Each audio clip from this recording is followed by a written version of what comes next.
Can we just stop and say thanks be to God that we got the train-tism and not the tank-tism?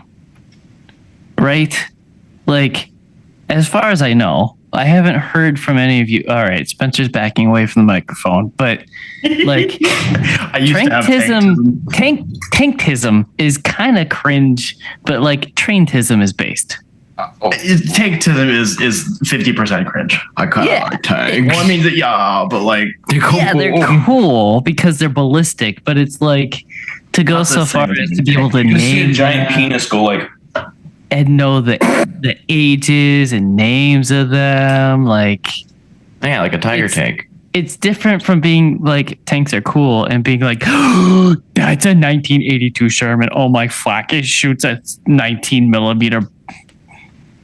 Fucking whatever I don't know. Sounds like he's tanktism. I don't have tanktism. I'm trying to poke fun at you. I used to play World of Tanks. If that tells you how bad it was. Okay, that's really bad. Actually, he does have tanktism. Not anymore. I got rid of it. No, I don't think you can heal from that. I have Star Wars spaceship tism. Yeah, that's different. That's cool. Is that even tism? I think that's just being a Star Wars fan.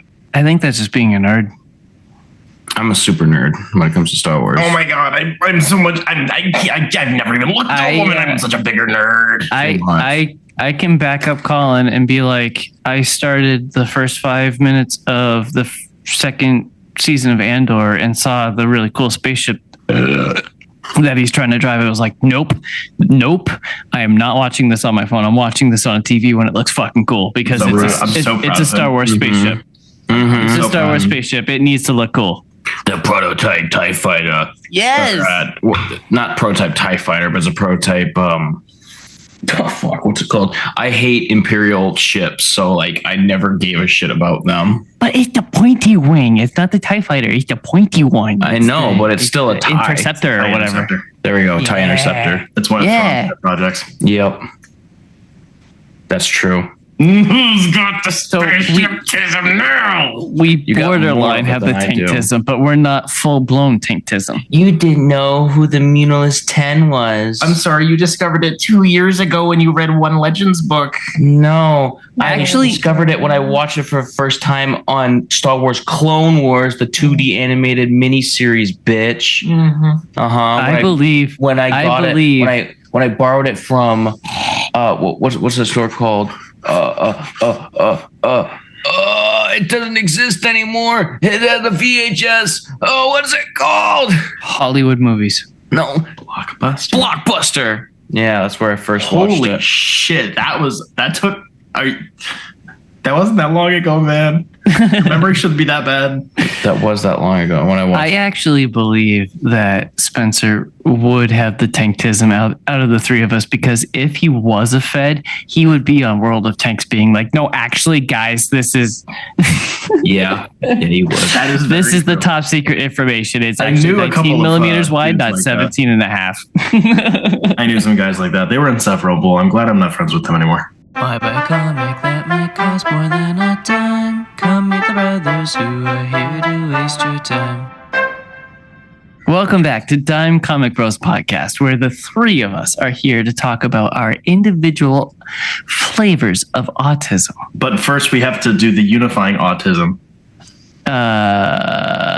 Yes, but also RFK Jr. cannot cure any of this. He can eat our asses one by one by one. I'm resisting the urge to do the impression of him trying to eat an ass. I really should. Don't. You would ruin your voice. Never mind. It was a political joke. Don't even worry. Beans. It's magical. You can't.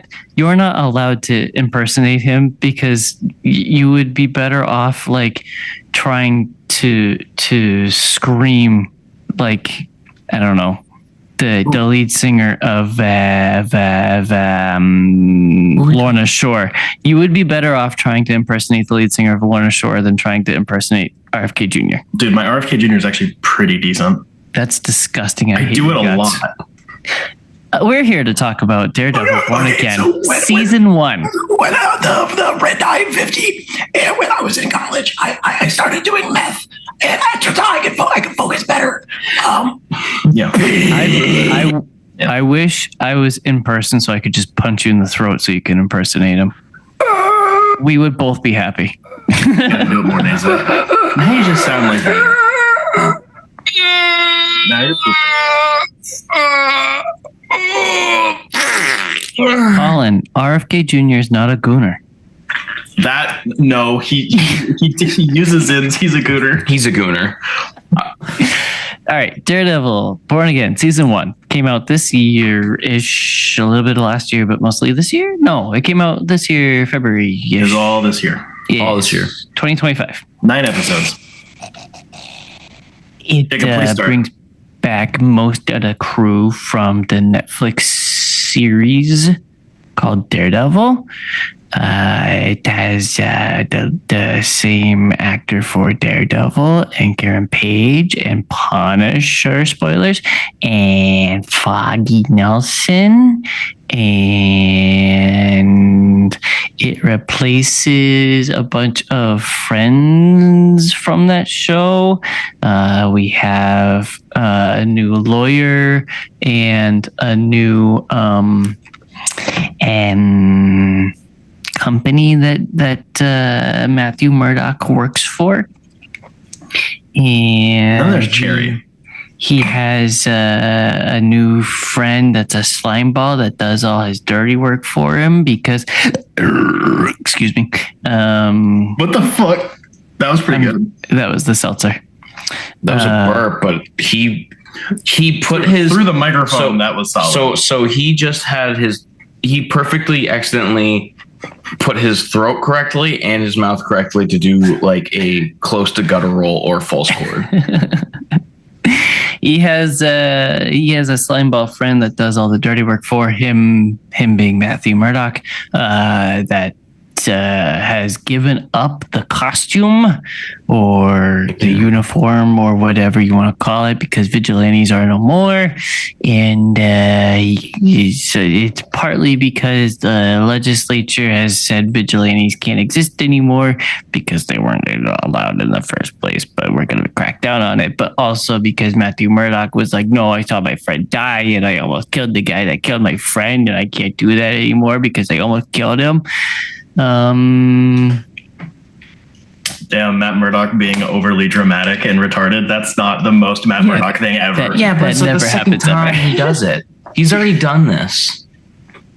Explain yourself, please, Collin. He already gave up the suit or like gave up something. Like, so he's always tried to give up the suit.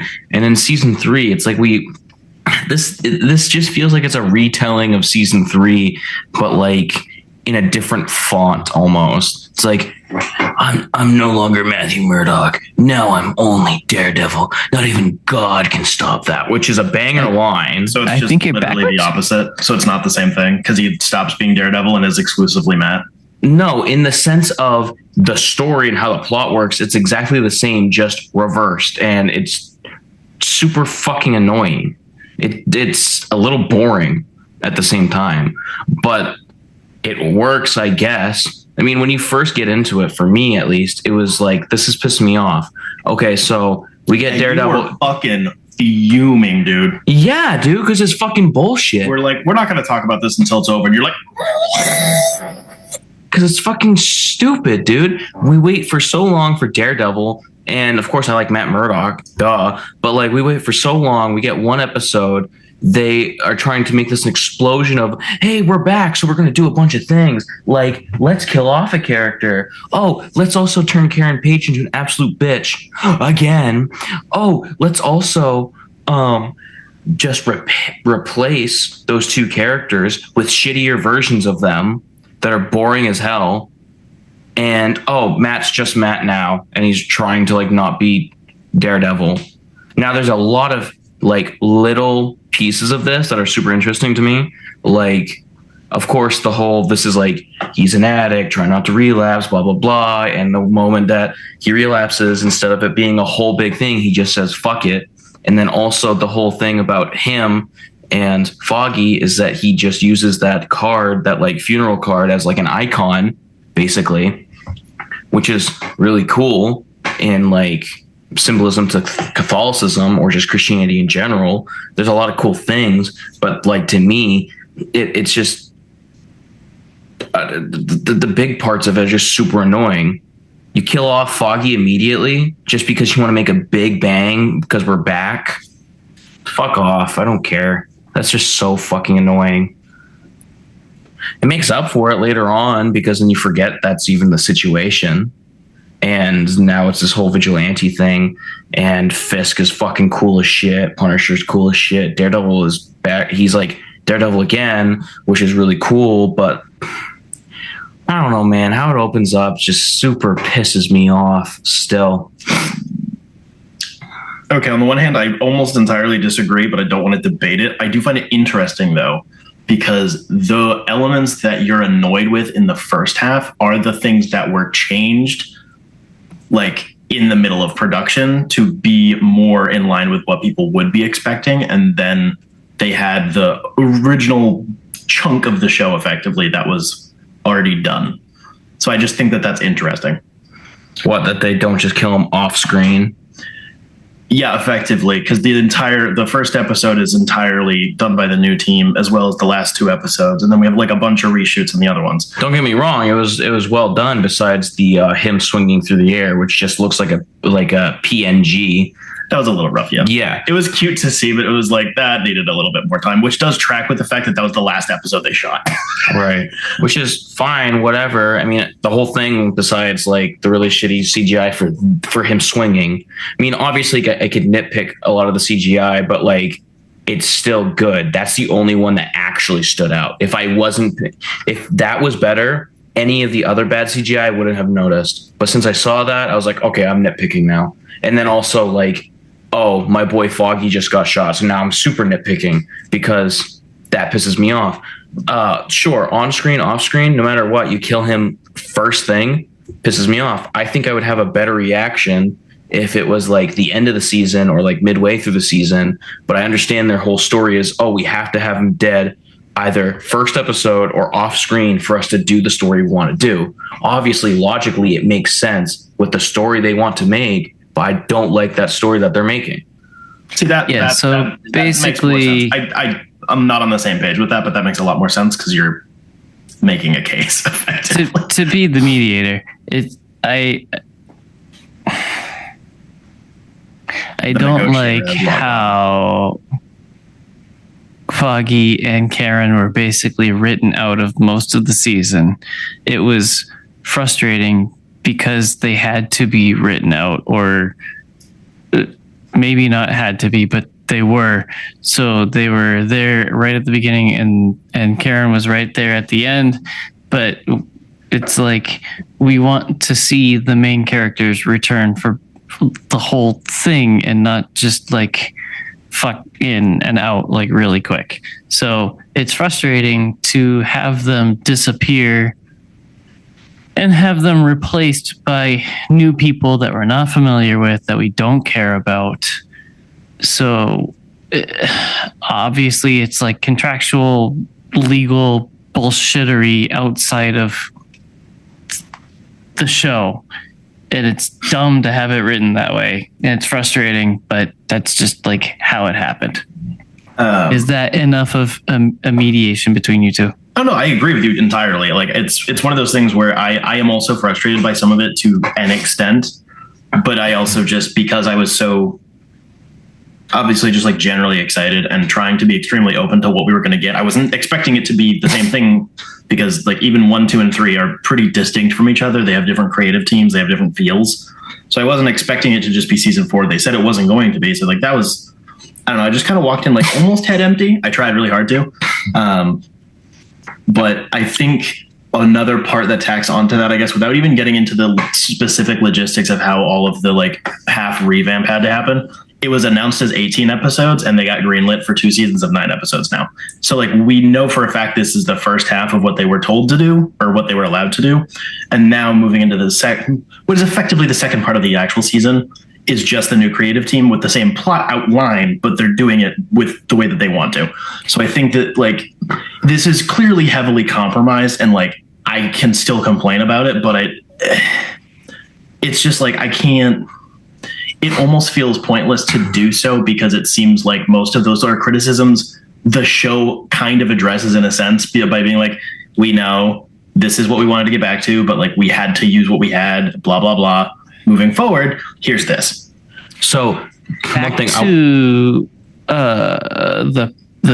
the card or whatever from Foggy's funeral almost being like an icon. I hadn't connected it to being an icon. I thought it was more just like a token, or I don't know what you want to call it, like something to remember Foggy by, that Matt could hold on to and just read.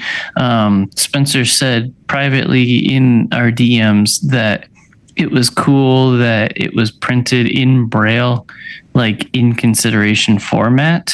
So yeah, like nobody, as far as I know, that wasn't a thing like any of the creatives brought up or said was like, oh, this is explicitly a thing we're saying, but like, why else would it be other than like Foggy's family knew Matt for a very long time? So it's literally, well, one, it's the only thing he can ever remember Foggy by, because he can't see shit, right? So he can't really like identify him with anything other than his Braille name. Right.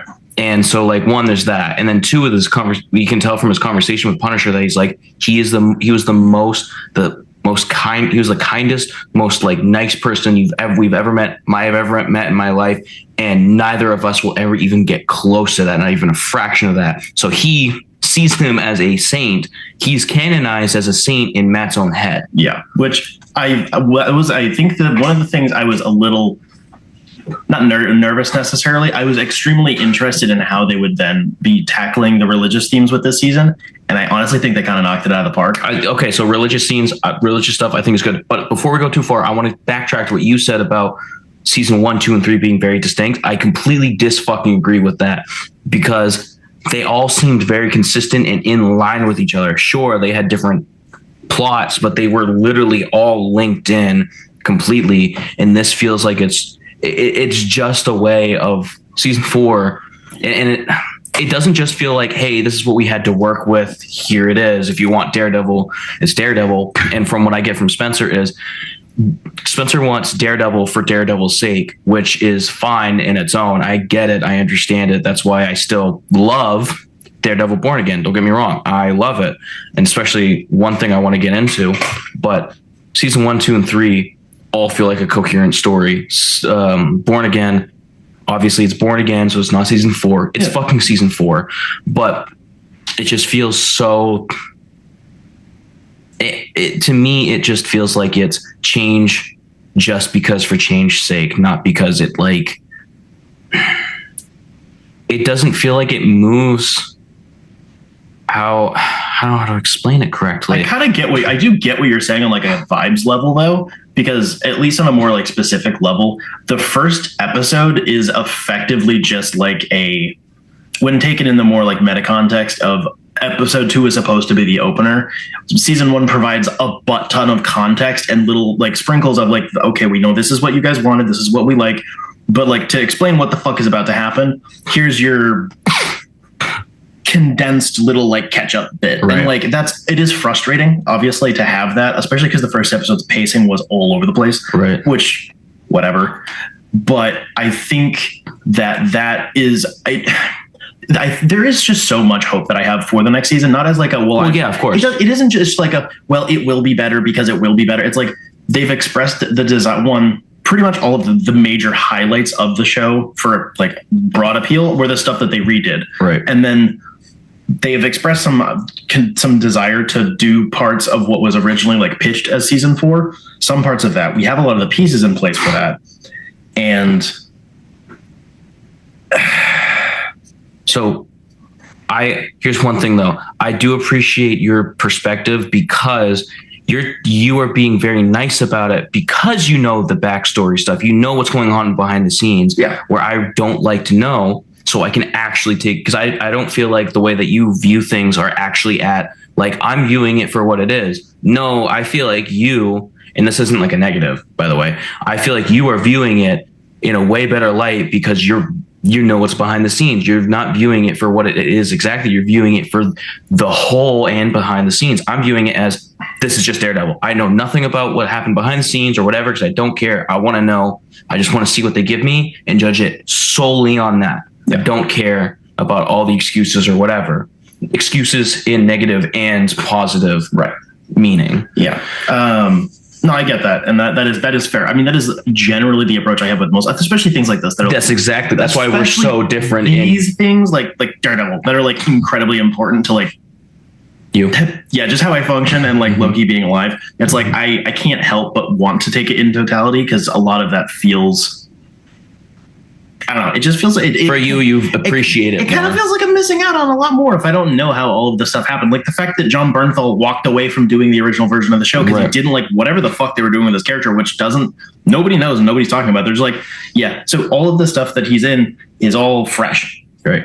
And now he's way back on board. And now we have like the special coming out, which is probably just going to be him breaking out of his jail cell, which is exciting. Can I have an hour of him just smashing the cops head into the fucking doors? That he looked like an actual like feral ape in that. Like I was like, Caesar, what are you doing in there? But yeah, so like I think the looping back to get off of the why is this all so confusing and clunky and weird? The religion thing, I really was like, I trust that the people behind the characters are going to care enough about this. It will be different in a way that I think would be good. Like the fact that season 3 clearly has like way more of it as a visual element as well as a thematic element. Like it's going to come and go. And same thing with like in the comics, whereas depending on the writer, it is more or less relevant. That doesn't mean it's never irrelevant, but like the little bit that we did get, like generally I like his predisposition of I tried to kill somebody. I'm not going to do that. But like the entire time of him being Matt is like, this life feels fake. It's inauthentic. He's trying to pay his own penance.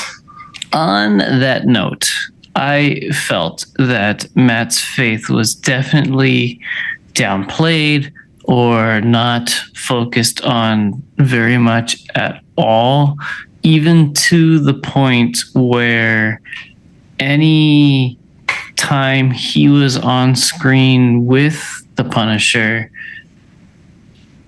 his language didn't really reflect his faith. So as someone that I don't know, goes to church, I feel better about saying fuck you to, I don't know, either of you guys, because I don't actually mean it. It's probably not the best practice, but Matt's curses were more spiritual. He said GD a lot, and it didn't feel in character because it's using his God to curse, and I was not a fan of that. I don't think that was very much in like there's a place for that word and you can make that case, but it didn't feel appropriate to the conversation that he was having with Frank Castle. I'm so glad you brought that up because I was going to talk about characterization. One thing that I'll always appreciate is that I didn't feel like anyone was out of character. Personally, I didn't feel like anyone was out of character as in like how they work and where they are in the story.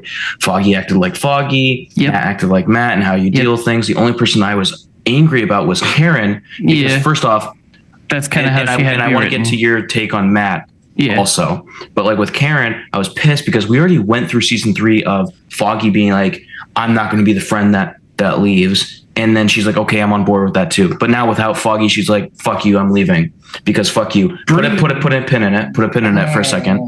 And then Matt, the thing is with his faith, I feel like it's exactly where he is right now because we have slowly seen him descend from season 1 to season 3 and a little bit of a rise in season 3. But after season 4, listen, he's like, he does this constant fluctuation that like every Christian does on their walk, which is like this constant, I'm in a lull and I come up and I come, but we always seen him as not like an actual active Christian, since also not an actual active Catholic. He doesn't regularly go to church. He doesn't regularly pray.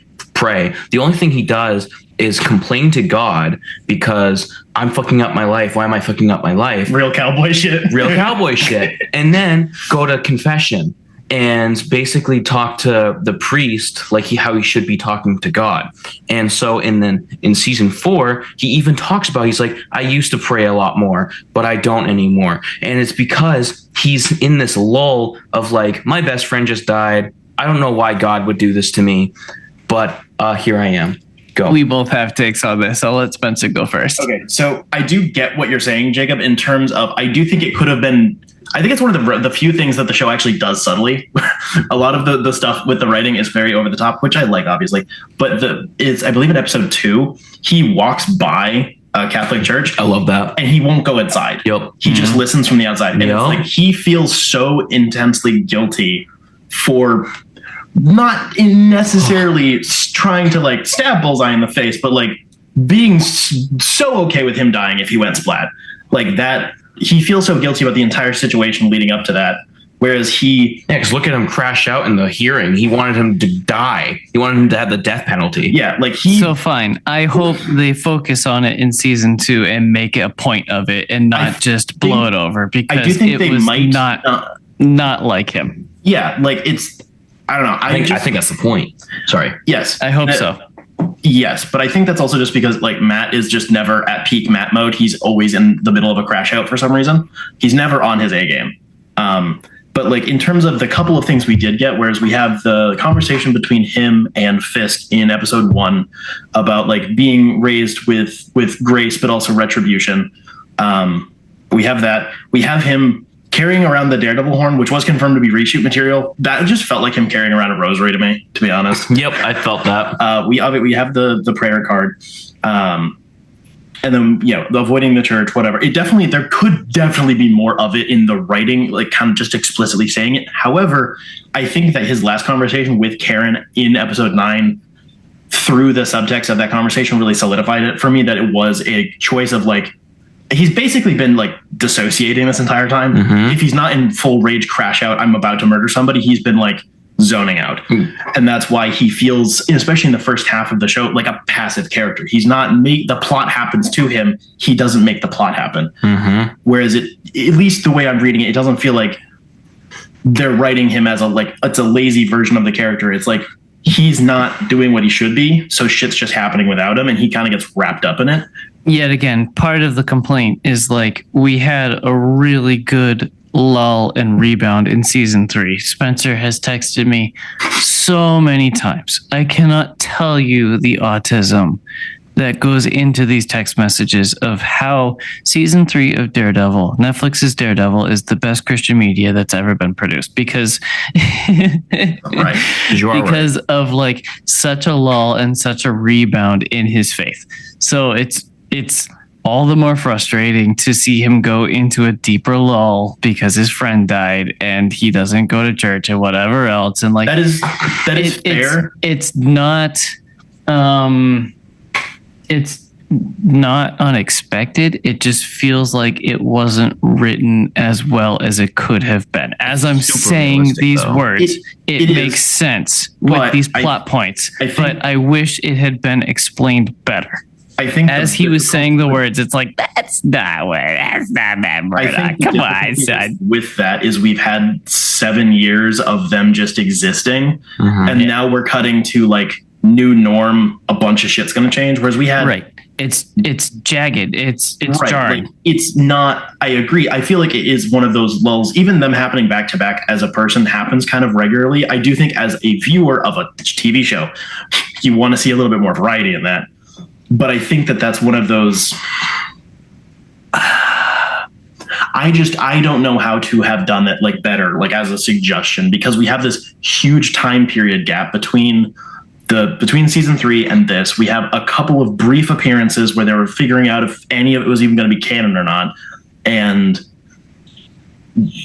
blah blah, starting it off with a bang. We're still talking about the Christianity portion, right? Sort of, yeah. Like, okay. I don't know how to have done it better, but I do agree that something could have been made a little clearer in that sense, potentially with another character or something like that. And low key, I do think Frank probably should have been the one to do that, which isn't a dig on Frank not being characterized correctly, but it's more that I think that it's a lot easier it's way easier to forget the fact that Frank is also a Catholic or was a Catholic, right? Because the comic writers forget that one all the time, right? So actually, I want to touch on the Christianity part and interaction with Frank Castle. So give me a moment. So I think the whole Christianity thing, I don't think any of that should have been written differently or even in-depth explanation, because for me, I was paying attention very closely to that, at least. And okay. I'm smarter than you. No, it's just I related to that so heavily because I constantly feel like I'm in constant fluctuation of going down and up, down and up. Like right now, I'm in a down right now. I'm in a lull of my own faith, and I'm having such a hard time praying. And when I saw that too, I was like, yeah, I relate to that super heavy. And like, of course, people will be like, I relate to him because, I'm an angry Christian, stuff like that, yada, yada. But like seeing him be like, I'm having a hard time talking to God because I'm ashamed of my own actions. I'm like, oh, that hurts. I feel. But with Frank, touching Frank, of course. Gay boy. I am playing the role of Karen in this situation. Okay. Yep. Yeah, I know. Listen. So when we finally got to see Frank and Matt interact, that was like the best thing ever to me because of their just whole, he's just prodding at Matt to like actually talk about his feelings, but in the worst way possible. I thought it was actually really good because sometimes, everyone, different strokes for different folks. Okay. And some people need to be talked nicely. That means Collin strokes me differently than Spencer. Yes, this is true. Yeah, I get the clockwise. And he gets the up and down, you get the twist. Ooh, I'm fancy. I get the twist. Dry. Fuck you. Sandpaper hands. Anyways, I liked it because Matt is such a fucking puss. He needs to be yelled at. He needs to be like, okay, come on, open up, stop being a fucking bitch. And he finally did that, and he hit him, and he's like, oh, I'm so sorry, because it's like that. He's like, no, that's the first real thing you fucking did, like what you said, where he's just on autopilot, and it's like, he's like, that's the first real thing you've done, and he's like, Matt's just all like, Poindexter got life, and of course Frank's like, how about Foggy? Did he get life? Ooh, fire pen. Yes, seriously, and also the whole like, say his name. Yeah, say his name, and I didn't even realize he hasn't been saying his name. He can't, and that whole like dynamic, that whole like interaction was like, that was such a cool like, hey guys.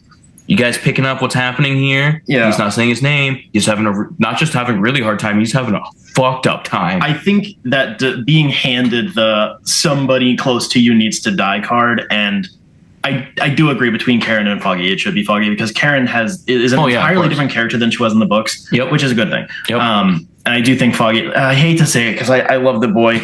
I love him so much. Foggy has way more weight. He does. Because he's literally... And I agree with Matt. He's a fucking saint. He's literally Pookie. He's literally a saint. He has never done wrong. Which is, I have criticisms on that, but that's an entire unrelated point. I think the thing with that interaction with Frank is right at the last second, Frank kind of looks like he has remorse because it's not, Matt didn't crack during that necessarily. He didn't start talking to Frank. Frank is like, oh, I made him cry. Shit. And then Matt leaves. Yep. And then he doesn't do anything for like 2 more episodes.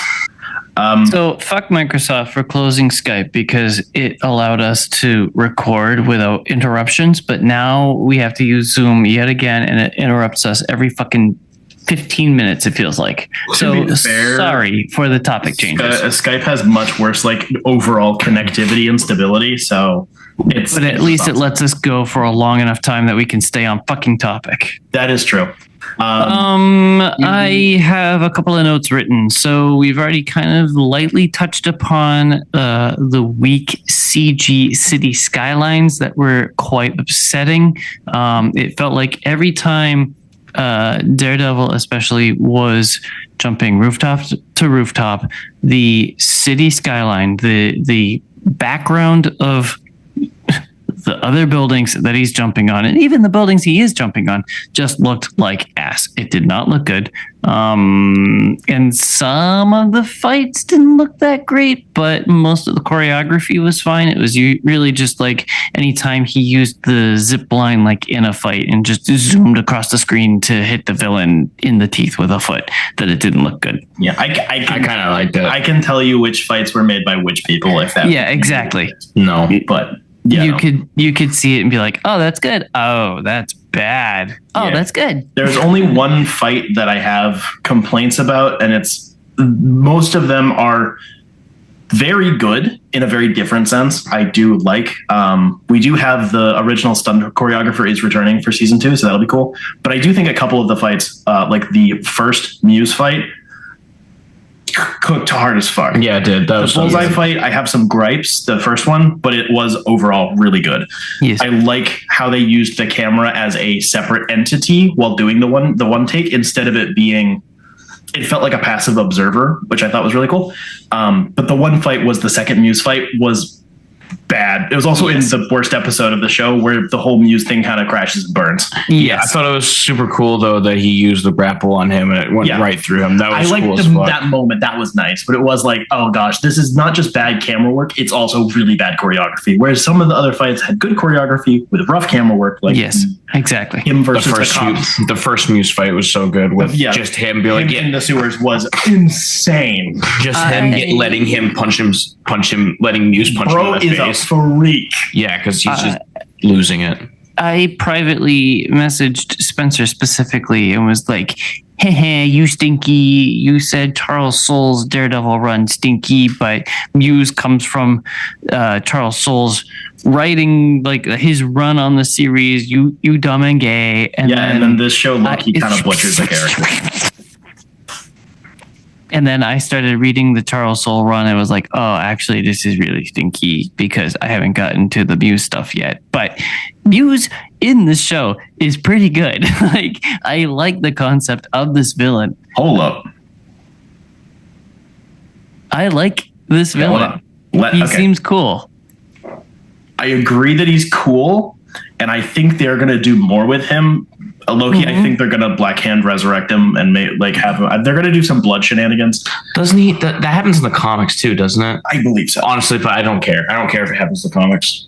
I agree. Obviously, the Defenders aesthetic is with really Elektra. cool. The serial killer They- stuff is cool. They way did that it the ties into resurrection city is coffin cool. with Elektra, like in Defenders. They brought her back from the dead. So, like, But the resolution of his character is fucking ass. It's like, I'm a whiny rich kid and I'm good at karate, and then he That's fucking too bad. dies. I didn't know that. He says it in the therapy session Was it of that episode. 6? Yeah, the episode where he dies. Yeah, I think I think they're definitely going to do more with the character for sure. Especially because the artist who makes like the real life versions of the graffiti has been like really vocal about people liking that. But it really feels like he was added in very last minute to this, because we only get him doing some random shit for like 3 seconds per episode, and then now he's dead. Yeah, it he's was like a definitely whole like build the up. flavor character, but still, it's good spicing. I do like how it led into, in terms of the first Muse fight, I like how well it intersected with the White Tiger storyline, which was one of the things that was from the original show that they barely touched, and I think cooked hard as shit. The suit is like fine, but the characterization of the White Tiger, the use of his family, the really, really well done the performance from the actor was so fucking good, and the way that they used that to do the dirty cops using Punisher symbol to do bad shit was a nice lead-in, instead of it just coming right out the gate and being like, oh, Frank's off killing a bunch of cops because they're being stupid. And it leads into a decent mystery. We're clearly going to get more of that. And I liked how that intersected of like, oh shit, we won this high stakes case. I like the courtroom drama. We got the good courtroom drama. And then it's like, he just got murked. It's hard to put this tastefully, but I'm gonna attempt it. You know the meme format where it has like the Giga Chad, and he's like, "I do all this exercise for you, babe," and she's like, oh, but you drink protein, that's gay. And then it turns to like the doomer loser guy, and he's like, I have $10, let's go get McDonald's. And then she's like blushing and like, oh my God, put it in me. Matt Murdock had like that second Wojak woman, like basically she's begging for it by like episode 3. And it's like, what the fuck, dude? Like, Dude, he was like that with the chick in the courtroom too, where he's trying to get low-key. I really like that, not because I think he was interested, because I think he's just being a whore and using it to his advantage. Oh, he is. That's why I love it. He's just fucking laying that shit on there. In my defense, I wrote this note down before all the memes where it's like Matt Murdock is not blind, and it lays out like everybody significant in his life, including Frank Castle. That's hot. So in my defense, I wrote this note before those memes, but still. That's fair. Okay, so yeah, before you jump in and poison the well, I'm gonna spit my little shit out about fuck off. Oh yeah, spit on it. I already did. So I like on paper what they were trying to do with Heather in terms of, 1, setting him up with like a normal person. 2, can you just let me have my thing? I'm not even saying anything. I know, but you're fucking distracted.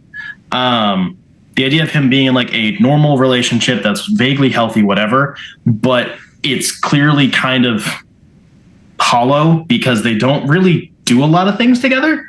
They don't do sex. They do the sex, and like they have decent chemistry, I think, in their meet cute. I really like the meet cute. That was nice. But in terms of like him being close to a person who has like ideological differences with vigilantes, I think is really interesting. I just think they kind of fucking sucked at doing it, because her reasoning is bad by the end of the show. They don't go anywhere. They don't explore the ideas. They just say the questions, and then by the end, she's like, okay, well, this guy's kind of crazy, and then just like sides with Fisk, and like.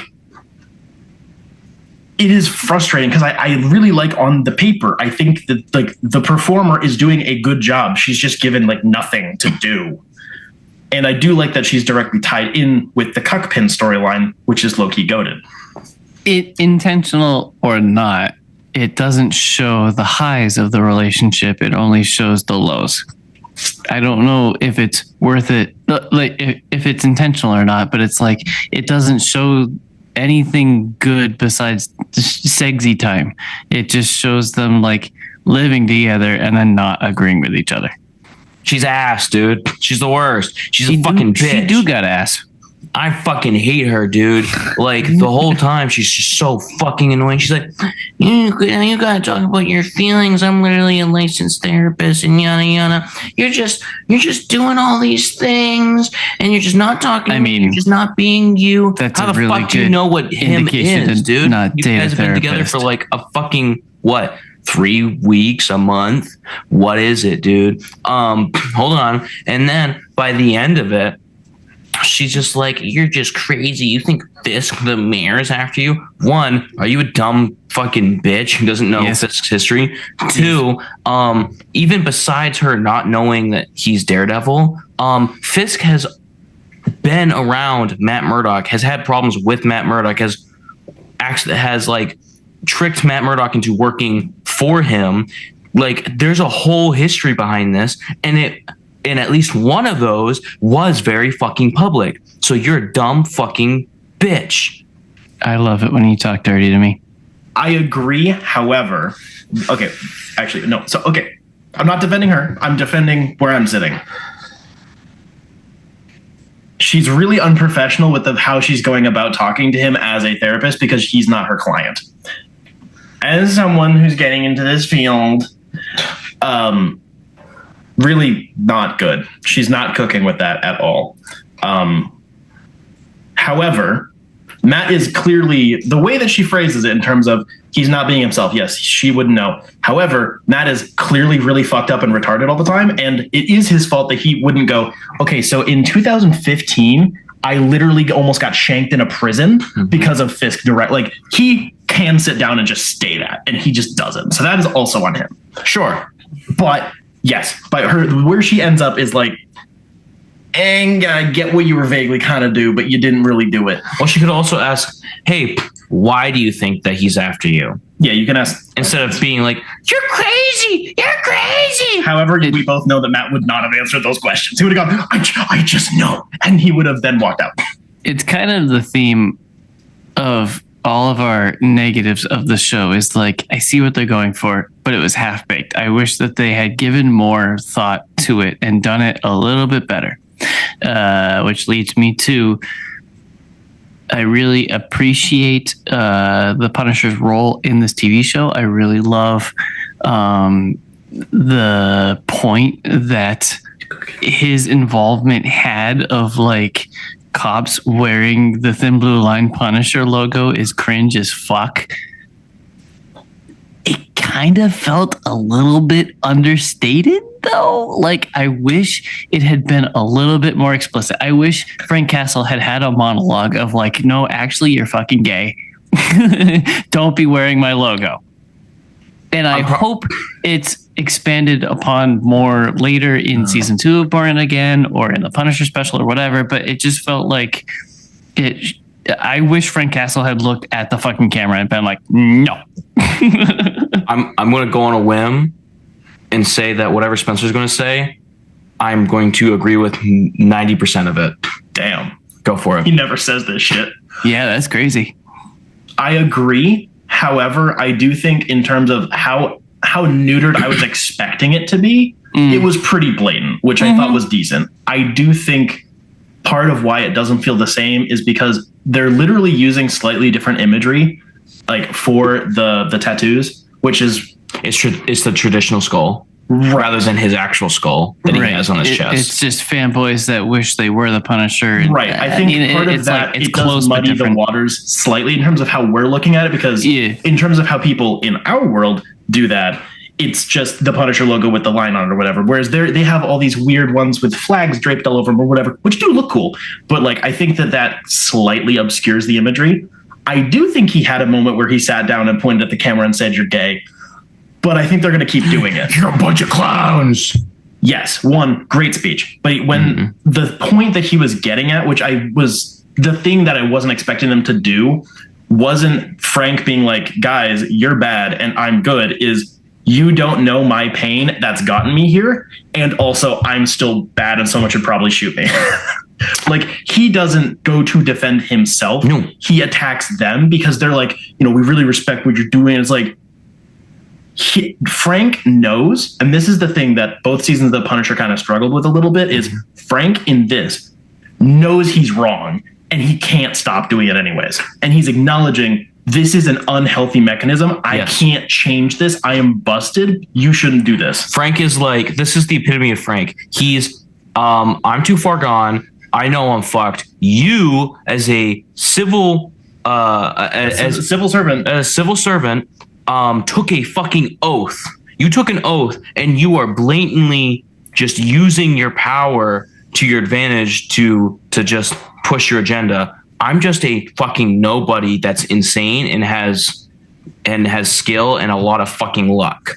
Yes, and I thought I do agree that they probably could have continued saying it louder and more. I think that may be because the general pitch for the plotline stayed the same from the original version. From what I can tell is we have the task force being made by Kingpin. Whether the cops were already doing the Punisher shit on the side before that is up for debate. And then Punisher kind of comes in, but because we only have him in episode 4, which is all in the redone, and then only in the finale, I think that kind of limits how much they could do with it. But I do think that's going to be a bigger element moving forward, because we do know that the anti-vigilante task force are like the main villain of next season. Aside from the whole, they're going to have to do like a massive siege and all of that stuff. Like they're explicit. They have branded trucks and uniforms. It seems like it's the entire police force now. So I think they will do more of that. But also, when Punisher put the fucking rebar through the cop's head, I screamed so fucking loud. I swear I nutted. Holy fucking shit. That was nuts. That entire sequence was great. When he just like bodies like 8 of them by himself.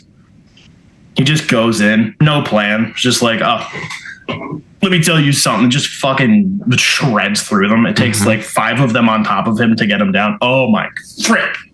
Also, the stupid the fact that it's a post-credit scene is kind of dumb, but the sequence where he gets we know he's about to start breaking out of his cell.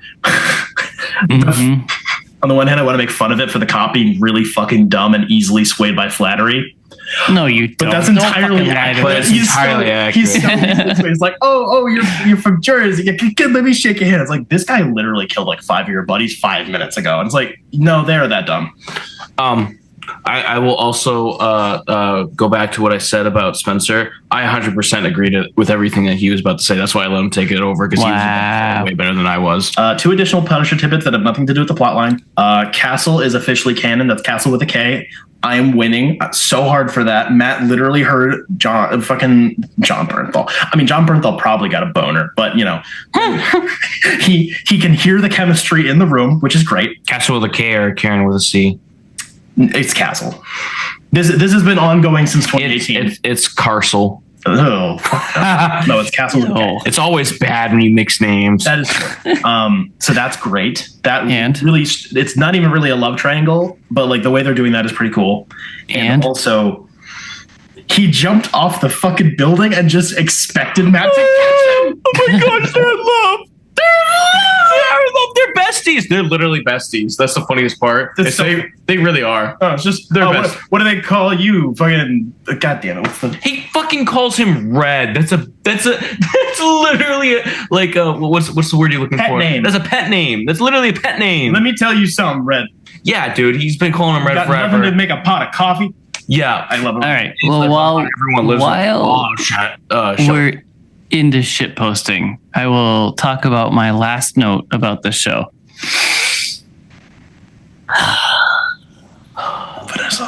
Vanessa.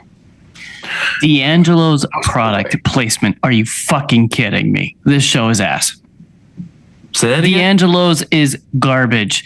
Out of all the sandwich shops that gets product placement, you're gonna put fucking D'Angelo's in the show. Get the fuck out of here. I don't think it was meant to be D'Angelo's the big chain. I think it was just an Italian name. He also said it was shit anyways.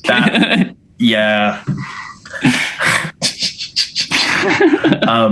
The fight in Matt's apartment was probably the best in it. Like, low key, in terms of amount of fun. What are you doing? Vanessa. He's airing out the swamp ass. When I was a boy, My suits don't fit anymore. I'm Big Man Blastoise. I'm literally so yoked with the yolk that I eat every morning. The fuck was I actually saying? It doesn't matter. We like the show a lot.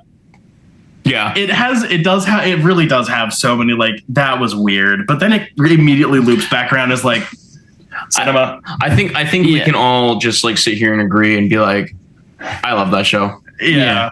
At the end of the day, it's just I like that show. We hyper focused on the show, like compared to any other shared topic we've done. This is some of the most in-depth journalism that we've had, but you mean secretly we really liked it. We would agree on a review topic that we actually wanted to talk about. Yeah.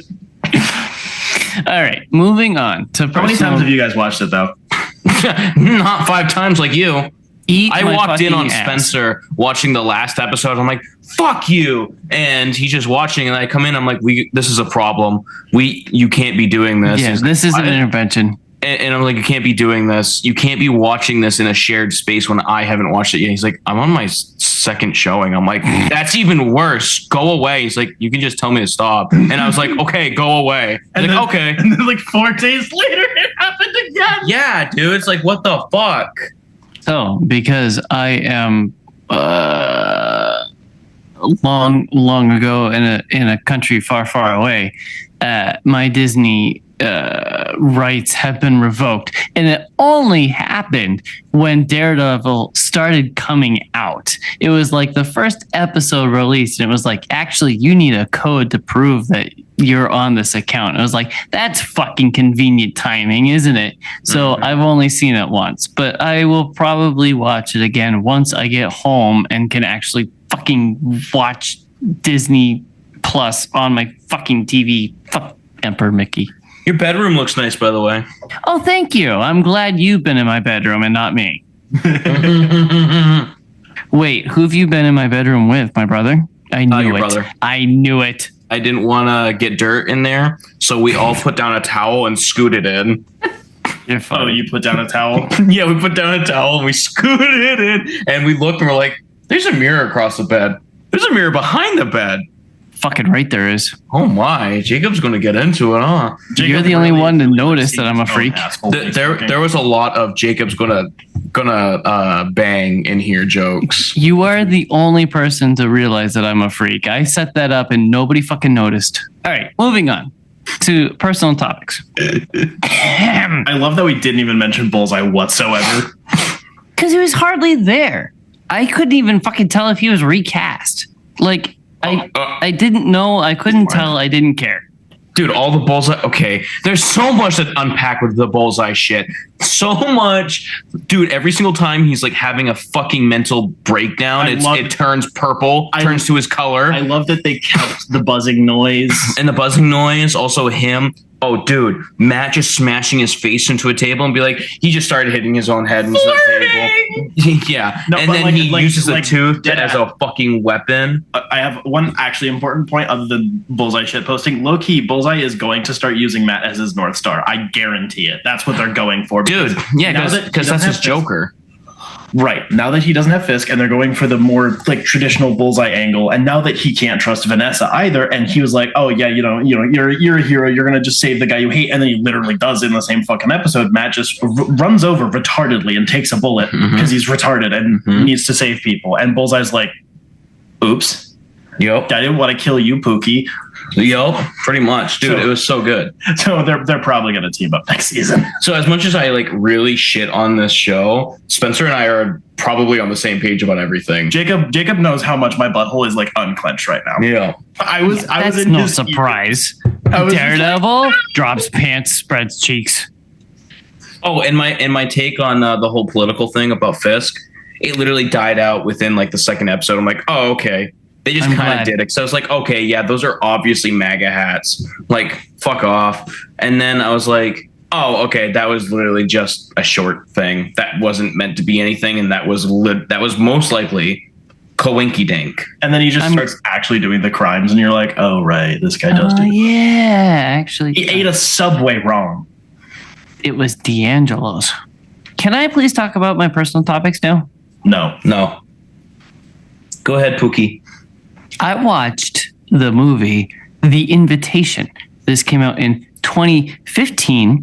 It stars Logan Marshall Green, who you may know from the movie Upgrade, and a whole bunch of other people. It was probably made for about $10 in somebody's house, and it is a psychological horror movie.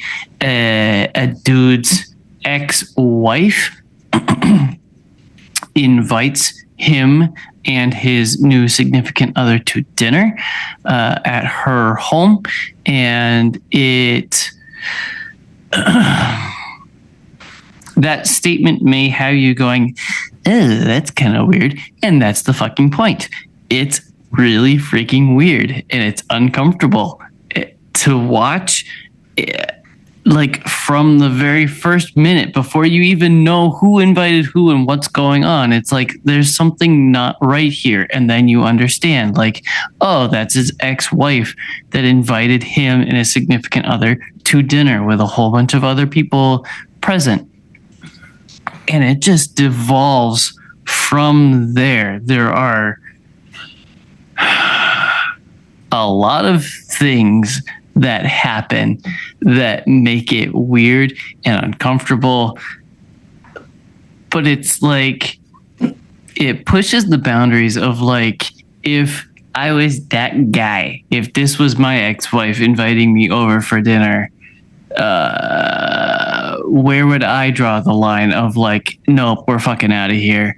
And it's interesting to see it. It's fun to watch. It's interesting. It's uncomfortable.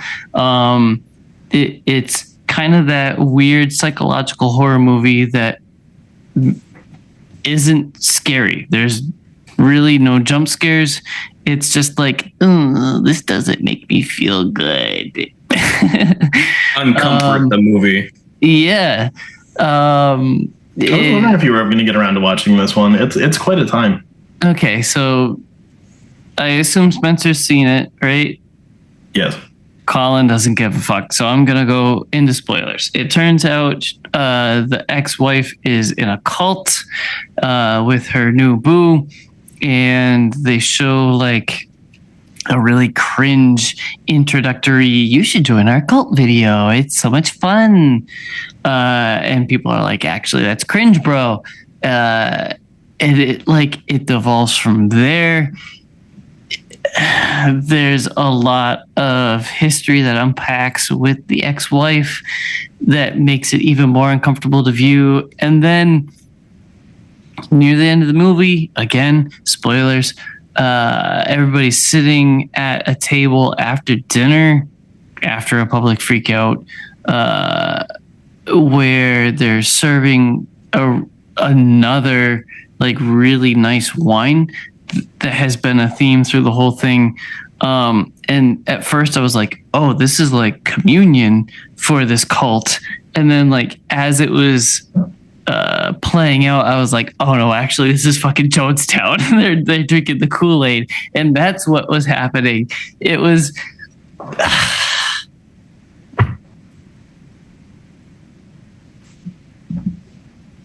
I don't have the words to be like to explain how this psychological horror movie that does all the things got under my skin as opposed to all of the other psychological horror movies that do all the things annoys the shit out of me. And I'm like, fuck this movie. It does all the tropes. Like this one was spooky. This one freaked me out. Maybe because it was somehow more relatable, but have you been invited over to your ex-wife's house where they do a cult ritual? I mean, not exactly, but almost. Is she a Mormon? So anyway, this one like kind of waked me out. It was pretty cool. I liked it a lot. It was. I had actually started it before and quit like pretty quickly in many years ago, but finally tried it again. And I liked it a lot. I gave it a 4 out of 5 stars. It is number 8 out of like this year. Nice. You should follow it up by watching The Invitation from 2022, which is one of the fuck up. I watched Guns Akimbo, came out in 2019. Harry Potter with guns. Yep. And, starring Daniel Radcliffe, Samara Weaving, and Natasha Leo Bordizzo. Samara Weaving, mommy.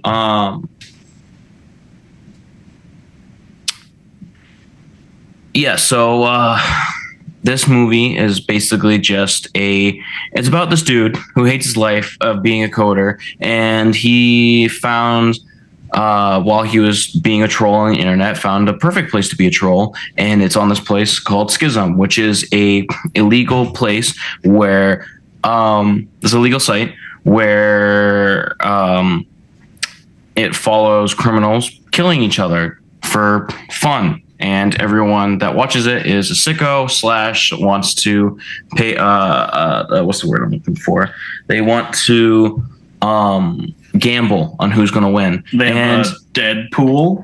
Yeah, Deadpool. He also basically what happens is he trolls the wrong guy, which is the main person who owns the thing. IP address gets found because he's a retard, and they come see him. They're like, we're gonna just bolt guns to your hands and 50 rounds each. And bolt gun like Warhammer? Yeah. And you gotta kill this lady named Nyx, and if you don't, you die. Dude, the one set photo of this movie is infamous because it was stuck in post-production for so long. Oh, it was. This thing was shot in like 2019. It came out in 2019. Okay, then it was like 2015 or something. Yeah, I don't know. That image of him being like, Yeah, with the guns. It was around forever. Yep. Basically, that was just the short of it. There's a lot more. Blah blah blah. It was sometimes funny. It wasn't terrible. I'm not gonna watch it again though, and I rate it a 4 blondes out of 7 Asians. That's hot. Dude, if I had 4 Samara Weavings.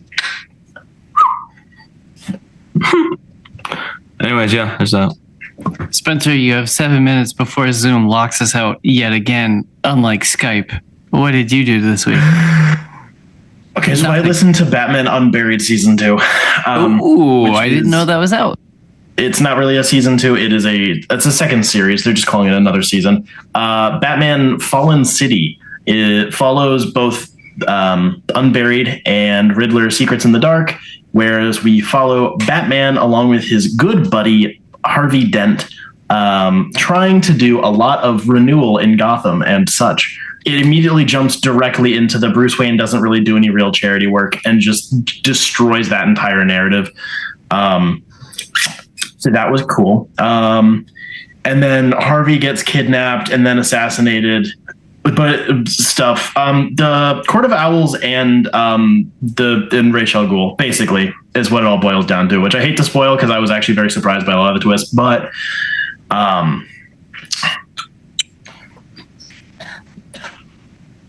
this thing might be better than the first one, to be honest. Slightly. They're different. It is a lot more straightforward, but we have about half of it that takes place without Barbara Gordon because she's on the run, because she's cool, and the GCPD doesn't like her because they're gay. She is Oracle, but Oracle is detached from Batman, so she has this weird spooky voice, and she does like PSA announcements for Gotham City. It's very cool. She does nothing but collect aura. We finally get some resolution as to what the fuck her dad has been doing other than being kicked off the force because he didn't want to be a corrupt cop. And he's voiced by fucking Cheech. Cheech and Chong? Yeah. Oh. And it works.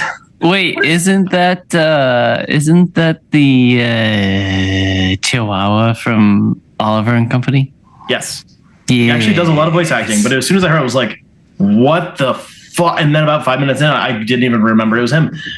So he's just like a mega super washed up alcoholic has-been. And that's why Barbara doesn't really talk to him anymore because, stressed out relationship between those two. It connects to what's been going on in Gotham between all of these people being assassinated or kidnapped, how it ties into Bruce Wayne, blah, blah, blah. He gets to have his cool, I'm going to come out of retirement for one last job because I want to save my daughter moment, which was great. That was just such a weird ass fucking decision. That just took me by surprise really hard. Oh yeah, really hard. Yeah, really hard. Yeah, really hard. Yeah. Which also ties in really well with the fact that Barbara and Jim are Latin, which plays in really well with the general,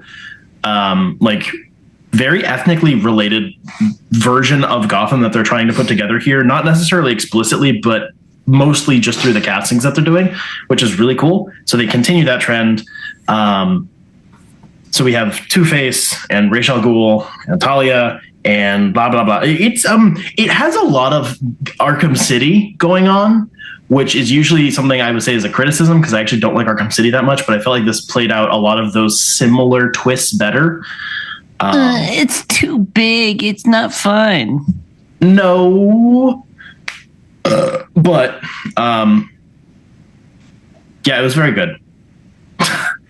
Excuse me. The voice actor Coleman Domingo, who was Norman Osborn in Friendly Neighborhood, continues to be a really good replacement for what's his name, my Pookie, who's not doing this anymore. Whatever. He continues to be a really good version of Batman and Bruce Wayne. All of the characters are at least solidly voice cast and acted, if not fantastic. The guy who plays Harvey is fucking nuts. And the way that they tie a lot of these characters together while playing out beats we've kind of seen before, but without making it seem too copy paste was pretty good. The general audio production was fantastic. As per the other shows, it is just really high effort and pretty expensive, which is cool. Yeah, this was really good. I don't know. It felt more consistent, whereas Unburied took a little bit to settle because the framing device was very janky with the whole Bruce Wayne isn't Batman losing his mind stuff.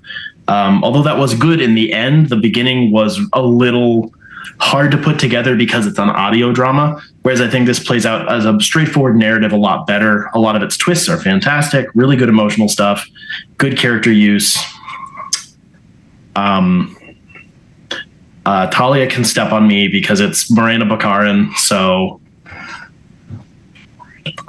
Jacob, it's Morena Baccarin. You know. I always thought it was Baccarin. Whatever. You know. Yeah. Because of the card game Baccarat. So Yeah. I always thought it was close enough. Yeah. So despite the fact that I just ruined all the twists for you guys, it is genuinely very suspenseful, and I think you guys would quite like it. That's okay. I wasn't listening. I believe 8 half-an-hour episodes on Spotify or something in that neck of the woods. It's fairly short. It zips right by. I did it in one sitting. Yeah, real good. They need to continue doing this. I'm going to keep harping on that with every one of these projects. These audio dramas have been almost all out of the park. Honestly, Morena Baccarin was the reason why I stuck with Homeland, because while that show had a lot of star power, she was the biggest star power for me. So that's fair. That's fair. Yeah, I can deal with Iran, Iraq bad because Morena's telling me so. Iran. I can't even walk. Huh? I watched the movie The Invitation. This came out in 2022. He actually did it. He's not joking. That's why I was telling you to shut the fuck up. I thought you were just being special. I thought you were just being cheeky. I thought you were just being me. Yes, shut up. This stars Natalie Emmanuel and Thomas Doherty. There's literally nobody I knew in this. Oh no, actually,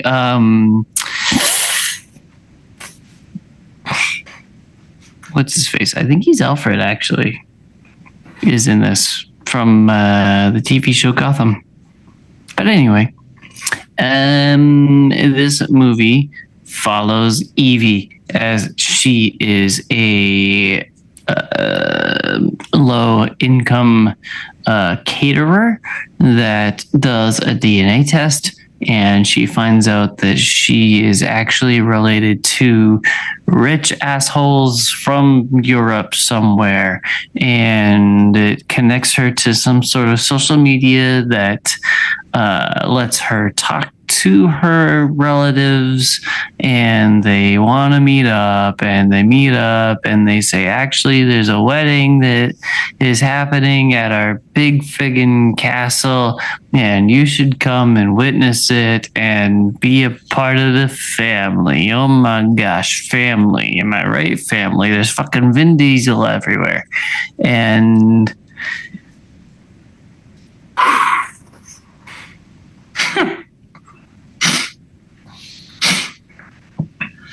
this movie is cliche, the movie. I wrote in my yuppie letterboxd review, I fucking swear this script was written by AI. It has literally every cliche in the fucking book. It's PG-13, it's trying to be spoopy, and it's not. It does everything. Paint by the numbers. There's a fucking scene where something spoopy happens and our main character, Evie, hides under the bed because she's scared. And all of a sudden, she's dragged into the black wilderness on screen, the shadow where you can't see her. She's dragged out of sight, and it turns out that it's her host, the Lord of the Castle, that dragged her out from under the bed. But they don't show that. They show her being dragged into the shadow, which doesn't make fucking sense in how the camera's laid out. And she's like, oh, you're here. And they just have a normal fucking conversation. It's not weird that he dragged her out from under the bed by her ankles. What the actual fuck? This movie fucking sucked. I saw this in theaters, dude. I mean, that's because you have the theatertism. But this movie took so many attempts to just try to finish because I wanted to have this running theme of watching The Invitation twice.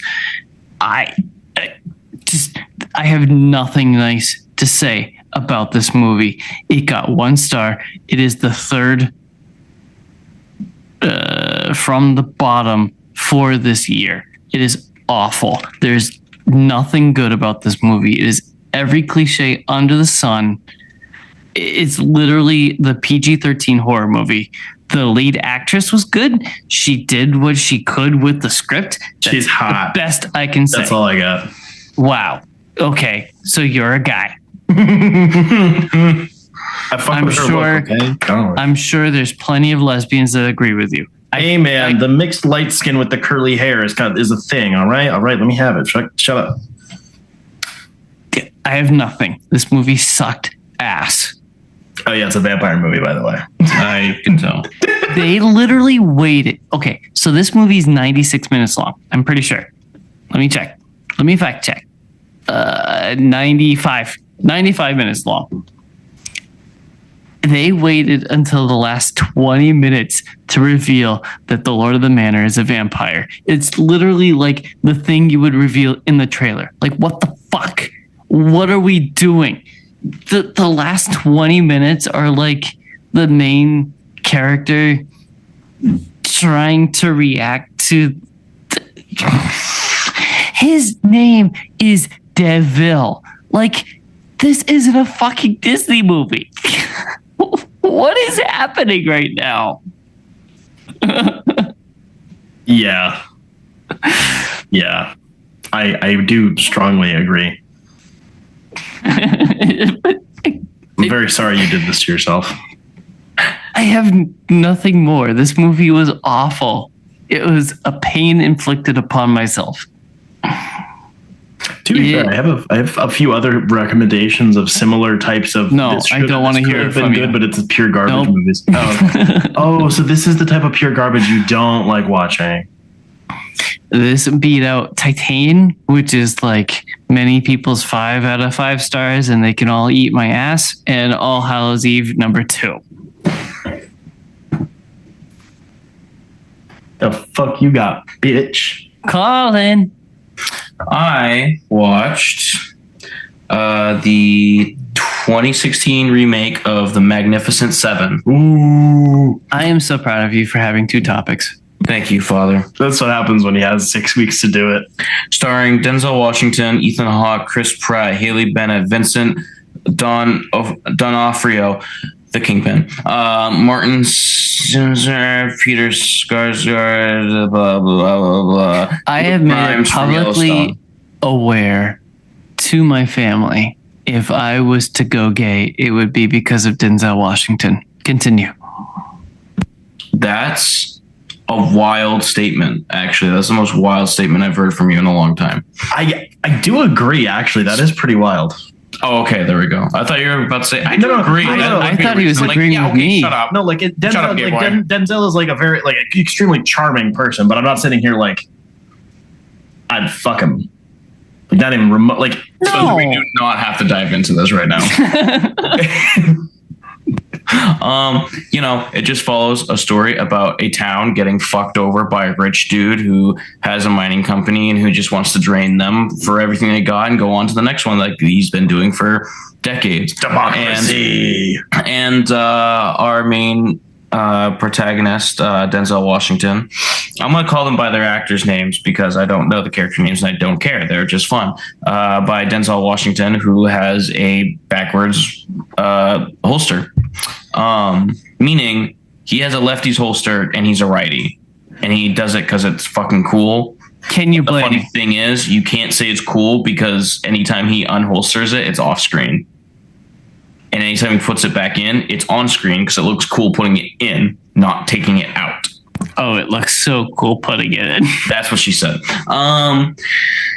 So it follows Denzel Washington and a bunch of other people like Chris Pratt and these characters. They're all basic like cowboys and whatever, like gunslingers, and it's super cool. And a bunch of them have different backstories. We got the guy that plays Kingpin. He's a mountain man. You know, we got this the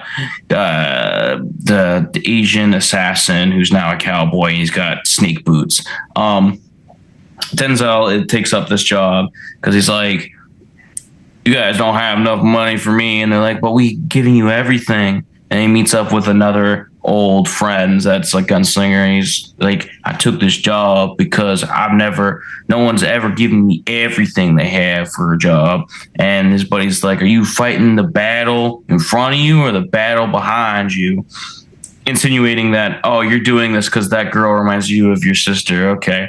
And basically, it's just he's doing it because his one girl reminds me of his sister. Two, the guy that's fucking them over killed his sister and attempted killing him. Yeah, Denzel Washington takes up the job because of this lady, and also the dude that's fucking with this town is also the guy that fucked up his town and killed everyone he loved. And the coolest parts are, you know, them getting the whole team together and them interacting. And then the boring part is we gotta train this whole town to defend themselves, and they gotta get a gun. Ethan Hawke was great. Everyone was great. Really fun movie. I remember watching this with. She's like, "What the fuck? Why is every Western the same?" I'm like, "Fuck you. What do you mean?" She's like, "Well, it's always like, give me that or I'm going to shoot you." And the other guy's like, no, give me that or I'm going to shoot you. And then they have a standoff. I'm like, yeah, okay. Yes, that's literally every Western. That's why it's so fucking good. Says the woman who's like top 15 celebrity crushes with the same dude. Yeah, basic Chris Pratt. She's like, oh, Chris Pratt. Like right in front of me. She's like, oh, that guy's hot. Right in front of me. Right in front of me. She says this guy's hot. I'm like, I would never tell you if I found a woman attractive. And she's like, obviously you find women attractive. There's nothing wrong with that. I'm like, fuck you. Oh, no, that's healthy. Anyways, moving on. Great Western. A lot of fun. I would watch it again. I have a strong recommendation, actually. Okay, hold on. I give this movie 6 revolvers out of 7 scalps. Damn. Yep. Actually, 2 recommendations. Mm-hmm. Both are Westerns. Yep. One is Bone Tomahawk, which you might have watched because it's a horror movie. No, I'm not into horror movies, really. I'm into horror, but not horror movies. I actually need to see that one. That's on the list. Bone Tomahawk? Yeah. Okay. Yeah. And the other one is much closer to this. The Harder They Fall. It's another. I've already seen that. I've reviewed it. Did you? Yep. Okay. Must have been a while ago. Shortly after it came out on Netflix, actually. That's what got me like slowly, steadily back into Westerns again. That one's like easily one of my favorite like modern Westerns right now. And the funny thing is, Westerns already are super unrealistic. That's the most unrealistic, and it makes it so fun that like you don't even realize it. Yeah, no, that is one of those pure. We took a bunch of actual historical figures and made them do some wild, freaky shit for this plot. Also, somehow there's a train that is transporting a cargo that's a dude that's in this boxed up thing that this cargo train is literally only built for that single box that does not leave this cab. Also, it's like not Confederate, it's the Union that's taking care of local problems, even though they never would. That would be like sheriff or bounty hunters. But anyways, I loved that movie. I need you to watch 2013's Lone Ranger. I need your opinions on that. I already watched that. I know you have. I watched it when I was a kid. I know. I need you to rewatch it because I need your opinions because I have a massive soft spot, even though that movie's not good and everything about it. I saw that one. Boy, here's got a massive soft spot for shit. He's got soft dick problems. He got that whiskey dick. I ain't got no whiskey dick. I got gin dick. No, I have these nuts. Sorry, I saw Lone Ranger in the theater and liked it a lot, but I desperately need to rewatch it now that I know that like one of the main. No, I need to rewatch it now that I know that one of the main characters is a cannibal. Oh shit! That's the main same actors guy, isn't it? is a cannibal. Army Hammer. Uncle. Yes. Yes. Yes. Yep. The Lone Ranger is one of the And it's funny. every most racist trope I've ever seen in a Western, and I still kind of fuck with them. Like, this movie should not have been made, but I like watching this shit. It's funny because they actually do the cannibal is in the movie. That But is true. it isn't the actual cannibal doing the cannibalism. They were trying So to what the tell us fuck? early. Also, I just watched the original Lone Ranger stuff when I was a kid, so I was hyped out of my mind when I heard that movie was coming. I remember when they made the Lego sets for that movie. That movie has fucking Lego sets. That's fucked up. It also has a Disney Infinity kit. That's even more fucked up. That's Disney Infinity. Skylanders, but worse. Whoa. You don't remember the Toys to Life cranes?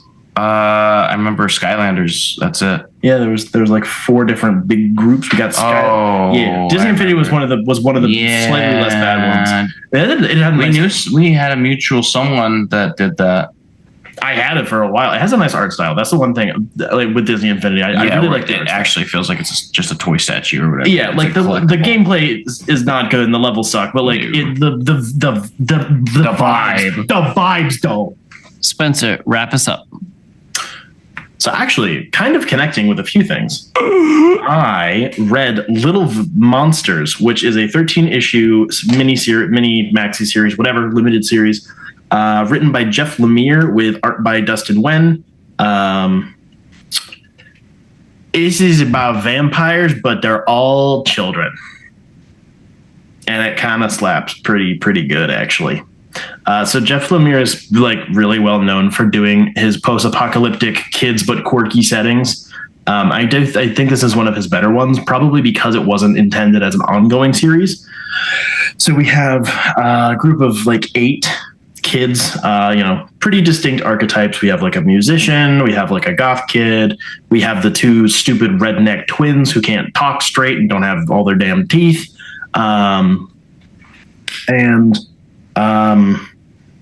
Basically their culture of vampires used to have adults, and the adults, quote unquote, went away to go take care of some stuff, but they'll be back. They're not coming back. They're all dead. It's been like 100 years, but the kids don't really have much of a perception of time. So they don't quite get it because, they're undead. Eventually they come across some survivors. They make friends with another kid who's like, hey, you don't actually seem that crazy unless you're like, blood raged. So just don't start eating anybody and we'll be fine. A lot of these kids die. It's a surprisingly brutal book, despite being about vampirism, which you'd expect to be bloody.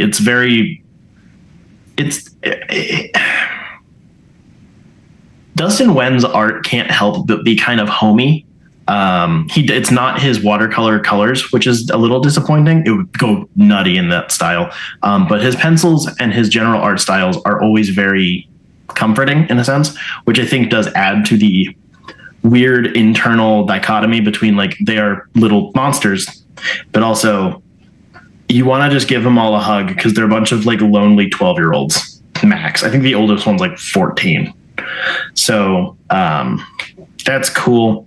The vampire lore is very unexplored, some of which is disappointing. If you were kind of looking for more lore heavy stuff, one of the kids who is silent is I believe the oldest, like not physically the oldest kid, but has been alive the longest, because when you get vampirism, you get stuck at the age you were. So the kid's, I think like 12 maybe, and has been alive for like some 500 years or whatever, has been with this religious vampire sect since God knows how long, with what is effectively Dracula as their kind of guardian. And they've been entrusted with the secret of like, this thing we're going off to go handle isn't going to go well and we're all going to die, but you need to lie to all these kids because kids need hope and stuff. And if they find out that they're not, all of these rules we put in place for them don't really mean anything and they can just kind of do whatever they want, they're going to turn into savages. So you need to kind of exert quiet control and guide them in the right direction, which is then complicated by the fact that this kid doesn't talk basically ever up until the end of the book because trauma. A lot of stuff goes into that one. I think all the characters were pretty equally explained and explored, which was nice. I really like the artwork on this one. It's really good. I like that it didn't overstate its welcome either when it comes to either vampirism or quirky kids in a post-apocalyptic setting. I think both of them can wear out their welcome pretty quickly. Either the kids are too annoying, or they're not unique enough, or they never end up dying, so it feels like there's no stakes because kids have plot armor. Or vampires, you either explain it all away to the point where it doesn't mean anything, or you never explain anything and it's boring because you don't know any kind of mechanics. I think this one nails a good pace, a nice rhythm, a good amount of characters with a lot of internal struggles, a lot of internal group dynamic stuff, and a lot of death. I got a 4 out of 5. I got this for free from a friend of the show, Jeff, who is also a patron over at patreon.com/dimecomicbros network, where you can give us money if you want sometimes early access to podcasts, sometimes, and exclusive access to happy hour segments where we fuck around and find out about God knows what. Literally only God knows, because we don't walk in knowing anything. So we could be talking about Penis. That does happen a lot, actually.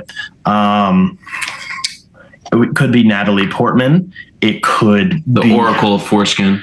It could be booze preferences or Jacob's tan burn lines.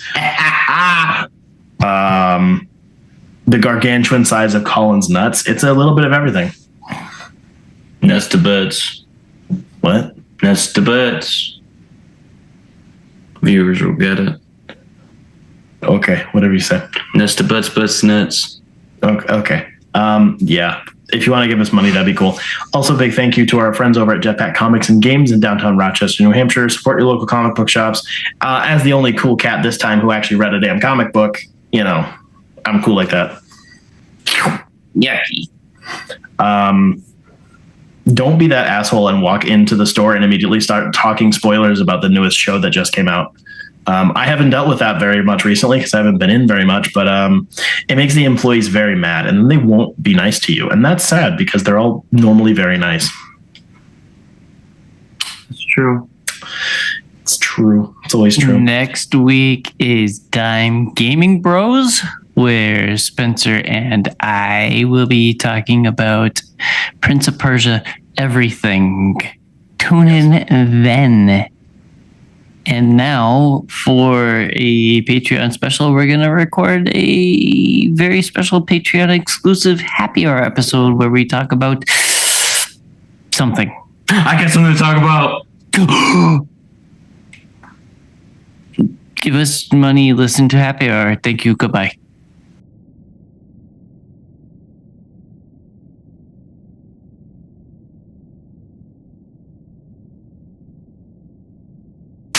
What are you drinking? Is that a lemonade? It is a 0-calorie, caffeine-free strawberry lemonade Kroger seltzer. Okay, so it's a bubbly lemonade.